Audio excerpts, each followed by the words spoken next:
Bok, upravo sam napravio trening trčanja i reći ću nešto na temu disanja i tjelovježbe. Znači disanje imamo dijafragmalno disanje, trbušno, i disanje gornjim dijelom, odnosno prsima. Upravo ovaj dijafragmalno disanje je ono što su osvijestili sportaši i ono što savjetujem početnicima. Često zaboravljamo koliko je važna takva vrsta disanja. Pokazat ću jedan puni udah i jedan puni izdah.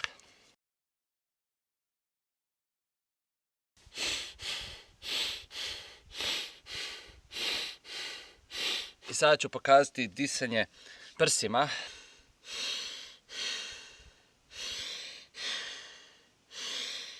Ako možete, uvijek dišite nos, a sad ću spojiti ovo dvoje u jedinstveno disanje.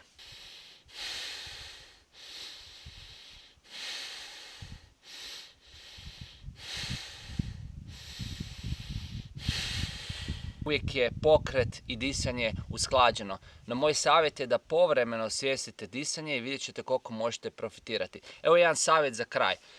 Kad ste jako uznemireni ili kad trebate vrlo veliku usredotočenost u jednom trenutku, na primjer trebate startati utrku, kad ćemo svi opet moći startati utrku, tada je dobro napraviti jedan puni udah i onda lagano trbuhom izdisati dijafragmalno, polagano.